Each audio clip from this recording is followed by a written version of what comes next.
আওয়ামী লীগ এবার আন্দোলন নিয়ে আসছে। আওয়ামী লীগ আন্দোলনের ঘোষণা দিয়েছে। আমি আজকে চ্যালেঞ্জ করে বলি, ছাত্র সমন্বয়কদের বলেন তো দেশে ওরা কি সংস্কার করছে, আর ওরা দেশ সংস্কার করবে, এগুলো একটা পাগলামি কথা বলে। এখন আপনি নাবালক বিটার খাওয়া বাচ্চাকে সরকার বানিয়ে দিতে চান, মূলত ভিতরে ভিতরে রাষ্ট্র ধ্বংস করার কাজ আমরা এখনো চালিয়ে যাচ্ছি।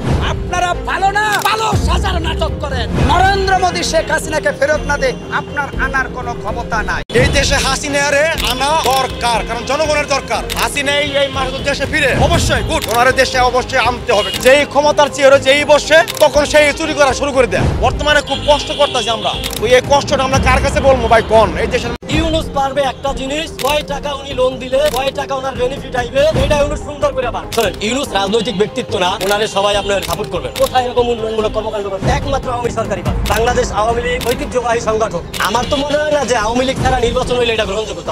আমি চাই না যে এই সংগঠন নিষিদ্ধ। ব্যক্তির অপরাধ থাকতে পারে, কিন্তু পুরো সংগঠনের অপরাধ। দেশ তো শুধু ছাত্রের না, শুধু ছাত্রেরাই দেশে বসবাস করে না, আমরাও বসবাস করি। স্বাধীন করেছি, সংস্কারও করবো। স্বাধীন একবারই হয়েছে, স্বাধীন কাদের সাথে হইতে পারে? আপনারা তো তিনজন সাংবাদিক, আমাদেরকে জিজ্ঞেস প্রশ্ন করবেন, আমরা উত্তর দেবো। আমি আপনাদেরকে প্রশ্ন করতে চাই, বৈষম্য বিরোধী যে আন্দোলন হলো, ছাত্র আন্দোলন, আদৌ খুব বৈষম্য দূর হয়েছে? আমি তো দেখি প্রত্যেকটা সেক্টরে, প্রত্যেকটা ক্ষেত্রে এখনো সেই আগের থেকে আরো বেশি বৈষম্য চলছে। আমরা জাতি হিসেবে খুবই খারাপ। আমাদের মতো এত অসভ্য জাতি আমি মনে হয় না যে বহির্বিশ্বে এরকম অসভ্য জাতি আছে। এটা হলো আমাদের জাতীয় একটা জাতিগত একটা আমাদের সমস্যা আছে, এটাকে নিরসন করতে হবে। যার যার স্থান থেকে তার ভালো হইতে হবে। আর বর্তমান সরকার এগুলো ম্যান্ডেট করতে পারতেছে না। আর উনি রাজনৈতিক কোনো ব্যক্তিত্ব না, ওনার দিয়ে সম্ভব না। এখানে প্রয়োজন, খুবই জরুরি প্রয়োজন রাজনৈতিক ব্যক্তিত্বের। হ্যাঁ, অতি দ্রুত একটা নির্বাচনের দরকার। নির্বাচন দিলে একটা রাজনৈতিক দল ক্ষমতা এসে এই দেশ সংস্কার বলেন, এই বিভিন্ন ধরনের কমিশন গঠন করে, এগুলো রাজনৈতিক ব্যক্তিরা করবে। এটা ওনার কোনো এখতিয়ার না, আমার মনে হয়। আমার ব্যক্তিগত এটাই মন্তব্য যে আমার মনে হয় না যে উনি এগুলা করার মতো অধিকার রাখেন। তারপর উনি হাত দিয়েছে, আমরা সাধুবাদ জানাই। কিন্তু উনি যে লম্বা একটা সময় নিতেছে, 2025 সালের ডিসেম্বর নাগাদ, আবার 26 সালের জুলাই নাগাদ বা জুন নাগাদ, এরকম হইলে তো চলবে না। উনি কি ছাত্র আন্ডারে চলবে, না উনি ওনার নিজস্ব গতিতে চলবে? একটা দেশের সরকার, রাষ্ট্রপ্রধান কি ওনার দায়িত্বে চলবে, না আমার দায়িত্বে চলবে? আমার কথা চলবে না ওনার কথা চলবে? ওনার তো একটা চিন্তাধারা আছে, দেশ নিয়ে তো একটা ভাবার দরকার আছে, দেশের মানুষ নিয়ে ভাবার দরকার আছে। শুধু ছাত্রদের কথা চললে তো হবে না, আপনারে আমারে সর্বক্ষেত্রে সবাইকে নিয়ে চলতে হবে।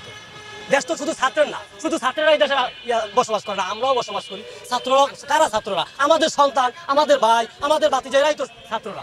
এই কথা যদি ন্যূনতম কারো লজ্জাবোধ থাকে, এরকম কথা বলবে না যে স্বাধীন করেছি, সংস্কারও করবে। যে বিভিন্ন গ্রাফিতি লেখছে, অনেক গ্রাফিতি আমি সাধুবাদ জানাই, কিন্তু এরকম গ্রাফিতি আমি সাধুবাদ জানাই না যারা লেখছে যে স্বাধীন করেছি, সংস্কারও করবো। স্বাধীন একবারই হয়েছে, স্বাধীন কাদের সাথে হইতে পারে?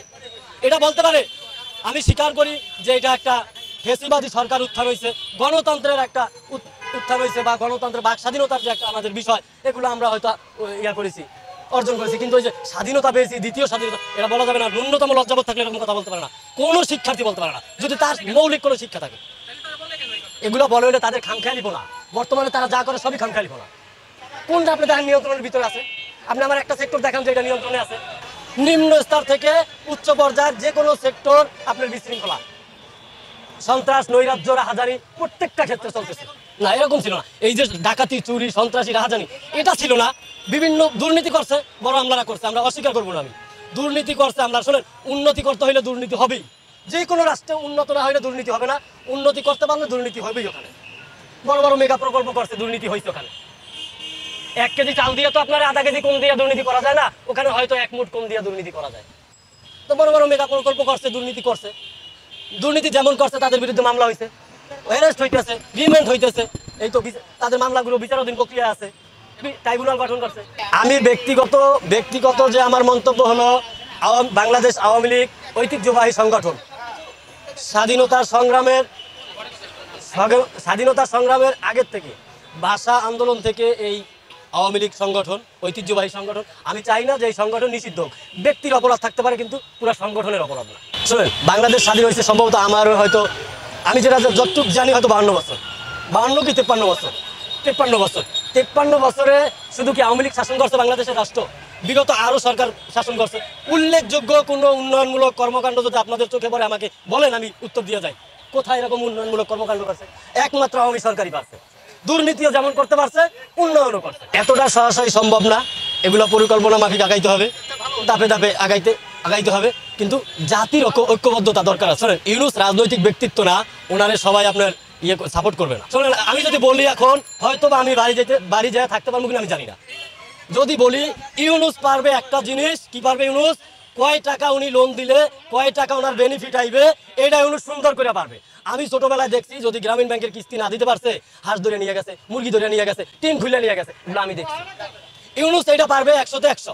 ইউনুস দ্বারা রাষ্ট্র শাসন করা অসম্ভব ব্যাপার, আমার পক্ষে মনে হয় না যে সম্ভব। আমার তো মনে হয় না যে আওয়ামী লীগ ছাড়া নির্বাচন হইলে এটা গ্রহণযোগ্যতা অর্জন করবে।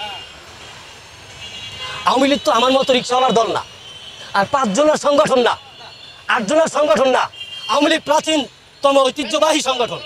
আমার দাবি না, এটা জনগণের দাবি, জন আকাঙ্ক্ষা, যে অপরাধী ব্যক্তি যাদের নামে মামলা হয়েছে, এরা হয়তো নির্বাচনে আসবে না বা আসতে পারবে না নিয়ম অনুসারে। ফৌজদারি যে মামলার একটা নিয়ম বিধি নিষেধ আছে, ওই অনুসারে আসবে না। কিন্তু আওয়ামী লীগকে আমার মনে হয় যে নির্বাচন করতে দেওয়াটা উচিত। আপাত দৃষ্টিতে তারা জয়ী হতে পারবে না, এটা আমি শিওর। তারপর যদি এখানে কোনো কলা কৌশল করে, বর্তমানে তো বাংলাদেশ না বহির্বিশ্বে কলা কৌশলের রাজনীতি হলো, কলা কৌশলের কথা বুঝছেন। প্রকৃত অর্থে ভোটাধিকার প্রায়টা রাষ্ট্রই নাই, শুধু আমাদের বাংলাদেশের রাষ্ট্রটা প্রায় রাষ্ট্রই নাই। আমরা হলো চুক্তিবদ্ধ নির্বাচন করি, আমি এটা আপনারা এটা বৈধতা দেবো, আমার আপনি রাষ্ট্র ক্ষমতায় বসাই গেলেন। বর্তমানে এই পরিস্থিতি, আমার মনে হয় না যে আওয়ামী লীগ জয়লাভ করবে, হয়তো অন্য দল জয়লাভ করবে। আওয়ামী লীগ জয়লাভ না করলেও দেশে যে রাহাজানিটা, এইটা হবে না। আওয়ামী লীগ যদি দেশে নির্বাচন করতে পারে, আর যদি নির্বাচন না করতে পারে, তা একটু বেশি হইতে পারে। আওয়ামী লীগ এবার আন্দোলন নিয়ে আসছে। আওয়ামী লীগ আন্দোলনের ঘোষণা দিয়েছে, তেমনটাই ব্রেকিং নিউজের মতো খবর জানিয়েছেন আওয়ামী লীগের একজন যুগ্ম সাধারণ সম্পাদক। বাংলাদেশের একটি টেলিভিশন চ্যানেলে অডিও সাক্ষাৎকারে তিনি এমন বিস্ফোরক ইনফরমেশন দিয়েছেন। কি হতে চলেছে ফেব্রুয়ারিতে, ফেব্রুয়ারি কেন্দ্রিক আওয়ামী লীগের পরিকল্পনা কি, দেশের অবস্থাই বা কোন দিকে যাচ্ছে, সমন্বয়ক সরকার, বিএনপি, আওয়ামী লীগ সব মিলিয়ে কি হতে যাচ্ছে ফেব্রুয়ারি মাসে, সেই আলোচনায় করবো এই ভিডিওতে। থাকবেন পলিটিক্স টিভির নিয়মিত আয়োজন। কি হতে যাচ্ছে ফেব্রুয়ারিতে, ফেব্রুয়ারিকে টার্গেট করে অনেক কিছু হচ্ছে। আওয়ামী লীগের বড় পরিকল্পনা ফাঁস করলেন আওয়ামী লীগের যুগ্ম সাধারণ সম্পাদক বাহাউদ্দিন নাসিম। সেই প্রসঙ্গে একটু পরে আসি। তার আগে জানুয়ারিতে যে ঘটনাগুলো, বিশেষ করে 20 তারিখে ডোনাল্ড ট্রাম্প শপথ নিলেন, 20 তারিখেই ডক্টর ইউনূস দেশের বাইরে চলে গেলেন, সুইজারল্যান্ডে চলে গেলেন, তার পদত্যাগপত্র ভাইরাল হয়ে গেল, উপদেষ্টারা দেশের বাইরে চলে যাচ্ছেন, এরকম নানা রকম আলোচনা, গুজব গুঞ্জনের মাঝে বর্তমান পরিস্থিতি, বাংলাদেশের বর্তমান পরিস্থিতি ভারত কেন্দ্রিক, আমেরিকা কেন্দ্রিক এরকম হচ্ছে কিনা, সেটা কিন্তু একটা বড় প্রশ্ন। একজন ইউটিউবারকে সম্প্রতি বলতে দেখা গেল বিএনপির বিরুদ্ধে, বিএনপি ভারতের সেনাবাহিনীর সঙ্গে আঁতাত করেছে, এমন কথা, এমন অভিযোগ করা হয়েছে, এবং বিএনপি আওয়ামী লীগকে সঙ্গে নিয়ে এগোতে চাচ্ছে, আওয়ামী লীগের বিরুদ্ধে বিএনপি না, বিএনপির সুর আওয়ামীপন্থী, এরকম অনেক সমালোচনার মাঝে আওয়ামী লীগ কি করতে চলেছে সেই তথ্য ফাঁস করলেন বাহাউদ্দিন নাসিম। তিনি বাংলাদেশের টেলিভিশন চ্যানেল জিটিভিকে একটা সাক্ষাৎকার দিয়েছেন, আজকেই একটা সাক্ষাৎকার দিয়েছেন। সেই সাক্ষাৎকারে তিনি বলেছেন, ফেব্রুয়ারিতে আওয়ামী লীগ সরকার পতনের আন্দোলন শুরু করছে। এই ফেব্রুয়ারিটা 2025-এর ফেব্রুয়ারি হবে, নাকি গত কয়েক বছর, 15-16 বছর বিএনপিকে যে ধরনের কথা বলতে শোনা গেছে, ঈদের পর থেকে তীব্র আন্দোলন শুরু হবে। এ কারণেই অনেক ট্রলও হয়েছে যে কোন ঈদ সেটা তো বলে না, তারা শুধু বলে ঈদের পর থেকে, ঈদ তো জীবনে বহু আসবে, এরকম ট্রল হতো বিএনপির ওই কথাকে। বাহাউদ্দিন নাসিমের সেই কথাও কি ট্রলের পর্যায়ে যাবে? ফেব্রুয়ারির ব্যাপারটা তিনি বলেছেন যে ফেব্রুয়ারিতে আন্দোলনে নামছে আওয়ামী লীগ 14 দল সহ সমমনারা, এবং জনতাকে সাথে নিয়ে তারা আন্দোলন করবেন, সরকার পতনের আন্দোলন হবে, এবং ফেব্রুয়ারিতে হরতাল, অবরোধ সহ নানা ধরনের কর্মসূচি আসছে। 21শে ফেব্রুয়ারিকে কেন্দ্র করে তার আগে থেকেই হরতাল, অবরোধ, নানা কর্মসূচি দিয়ে বাংলাদেশের সিচুয়েশন গরম করার প্ল্যান করছে আওয়ামী লীগ। সেই ব্যাপারে 14 দল সহ সমমনাদের সঙ্গে তাদের আলাপ চলছে, এমনটাও জানিয়েছেন বাহাউদ্দিন নাসিম। আওয়ামী লীগ যখন দেশে প্রায় নিষ্ক্রিয়, তখন এই আন্দোলন সংগ্রাম কারা করবেন? আন্দোলন সংগ্রাম করতে হলে তো নেতাকর্মী প্রয়োজন, তারা কোথায় থেকে আসবে? এমন প্রশ্নের জবাবে বাহাউদ্দিন নাসিম বলেন, বর্তমান ইউনূস সরকার যেভাবে ব্যর্থ হয়েছে এবং যে পরিস্থিতি তৈরি করেছে, তাতে সাধারণ জনগণই আমাদেরকে সাপোর্ট দেবে, সাধারণ জনগণই মাঠে নেমে পড়বে এই সরকারের বিরুদ্ধে। সরকার বিরোধী তীব্র আন্দোলনের ঘোষণা বাহাউদ্দিন নাসিম যখন দিলেন, তখন আমেরিকাতে আমরা দেখলাম ডোনাল্ড ট্রাম্প প্রশাসনে ভারতীয় বংশোদ্ভূতদের একেবারে ছড়াছড়ি। আমেরিকার জাতীয় নিরাপত্তা উপদেষ্টা, FBI এর প্রধান, স্বাস্থ্য মন্ত্রী, এমন গুরুত্বপূর্ণ জায়গায় ভারতীয় বংশোদ্ভূতদের দাঁড় করানো হয়েছে, দায়িত্ব দেওয়া হয়েছে। দেশের সব থেকে গুরুত্বপূর্ণ বেশ কয়েকটি জায়গায় ভারতীয় বংশোদ্ভূতরা, অন্তত 8 জন ভারতীয় বংশোদ্ভূত মন্ত্রী হয়েছেন। এমন তথ্য যখন আমেরিকা থেকে আসছে, তখন ভারতের সঙ্গে ডোনাল্ড ট্রাম্প প্রশাসনের সঙ্গে আমেরিকার সম্পর্ক আরও মধুর হবে, এরকম আলোচনা যখন হচ্ছে, তখন ভারত আমেরিকার কাছে বাংলাদেশ সম্পর্কে একেবারে স্পষ্টভাবে কথা বলেছে। ভারতের পররাষ্ট্রমন্ত্রী এস জয়শঙ্কর তিনি তো জানিয়ে দিয়েছেন গতকাল যে আমেরিকার কাছে বাংলাদেশ বিষয়ে তারা তথ্য উপাত্ত উপস্থাপন করেছেন। আর বাংলাদেশ বিষয়ে তথ্য উপাত্ত উপস্থাপন করা মানেই সেখানে শেখ হাসিনা ইস্যু আসবে, ডক্টর মোহাম্মদ ইউনূস ইস্যু আসবে। এরকম পরিস্থিতি যখন হচ্ছে, তখন আওয়ামী লীগ কর্মসূচি ঘোষণা যখন করছেন, তখন দেশে সেনা শাসনের গুঞ্জন চলছে। উপদেষ্টা নাহিদ ইসলাম তিনি বলেছেন, আমরা কোনো প্রকারের সেনা শাসন বা জরুরি অবস্থা মেনে নেব না।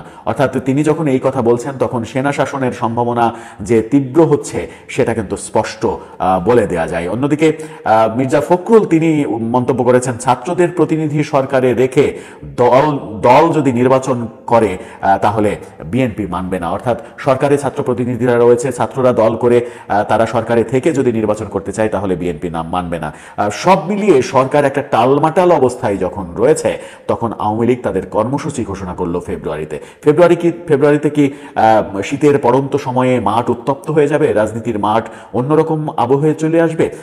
নির্বাচনের ঘোষণা নিয়ে আলোচনা হচ্ছে, বিভিন্ন রকম আলোচনা হচ্ছে যে ডক্টর ইউনূস সরকার পরবর্তী নির্বাচন করতে পারবেন না, এবং নিরপেক্ষতা নিয়ে যখন বিএনপিও কথা তুলেছে যে এই সরকার নিরপেক্ষ কিনা সেটা প্রশ্নবোধক হয়ে গেছে। সরকারে থেকেই নতুন দল তৈরির চেষ্টা করছে, কিংস পার্টি করার চেষ্টা করছে। অর্থাৎ তারা যখন নিরপেক্ষতা হারিয়েছে, তখন এই সরকারের আর নির্বাচন করার কোনো নৈতিক অধিকার নেই। নতুন তত্ত্বাবধায়ক সরকার গঠিত হবে, তারা নির্বাচন করবে। সব মিলিয়ে মনে হয় পরিস্থিতি টালমাটাল হয়ে যাচ্ছে সরকারের। দর্শক, আপনার কি মনে হয়, ফেব্রুয়ারিতে আওয়ামী লীগ কি মাঠ গরম করতে পারবে সত্যি নাকি অন্য কিছু ঘটবে? আপনার মতামত জানিয়ে লিখতে পারেন আমাদের কমেন্ট বক্সে।